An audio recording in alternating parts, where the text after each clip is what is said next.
2030-এর মধ্যে আমরা জিরো ফ্যাটালিটিতে নিয়ে আসতে পারি, সমাজে যাতে কখনো মানুষ রাস্তায় না মরে।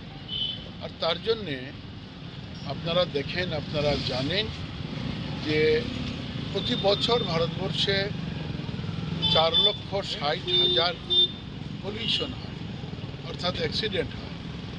1,72,000 মানুষ মরে।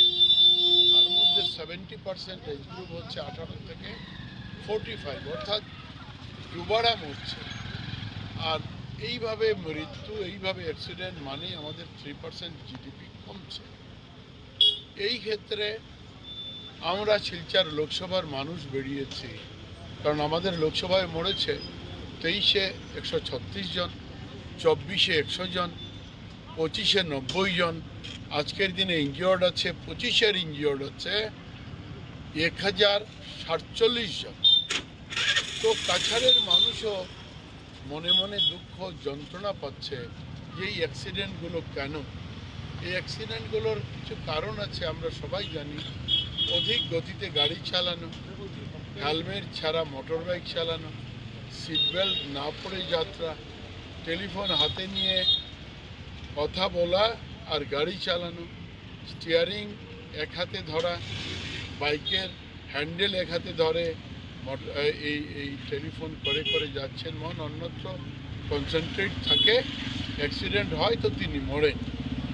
এই ক্ষেত্রে আমরা দেখেছি ড্রাঙ্ক অ্যান্ড ড্রাইভ, কেউ কেউ মদ্যপ অবস্থায় গাড়ি চালান, স্কুটার চালান।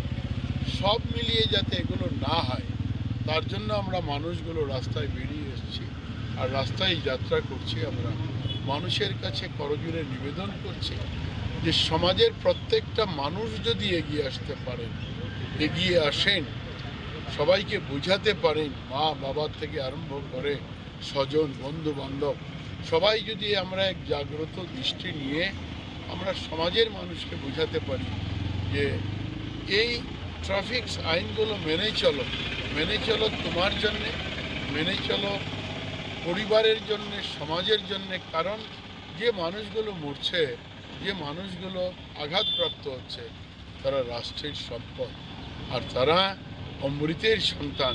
এই সন্তানগুলোকে বাঁচিয়ে রাখতে হবে। যার জন্য আপনি দেখলেন যে সমস্ত দিন এখানে কেউ তাদেরকে ডেকে আনেন, নিজের ইচ্ছায়, নিজের প্রয়াসে, নিজের খরচায় মোটর সাইকেল কীভাবে চালাতে হয়, গাড়ি কিভাবে চালাতে হয় তার জন্য তারা এসেছেন। আমি ব্যক্তি মানুষ হিসেবে, শিলচরের সাংসদ হিসেবে তাদেরকেও কৃতজ্ঞতা জানাবো। যারা আমাদের কথা শুনলেন বা যারা আমাদের কথা প্রচার করবে, সবাইকে আন্তরিকতার সঙ্গে কৃতজ্ঞতা এবং শ্রদ্ধা জানাবো। বিশেষত সাংবাদিক বন্ধুরা, ব্লগাররা, যারা আমাদেরকে এই সম্পূর্ণ যাত্রায় আমাদেরকে ধরে রেখেছেন, মানে আমাদের কথাকে, আমাদের যাত্রাকে ধরে রেখেছেন, তাদেরকেও আন্তরিকতার সঙ্গে কৃতজ্ঞতা জানাবো যে তারা সময় দিয়ে, কষ্ট করে, ধৈর্য ধরে তারা এই কথাগুলো সমাজের কাছে নিয়ে যাওয়ার প্রয়াস করছেন। সবাইকে নমস্কার, শ্রদ্ধা।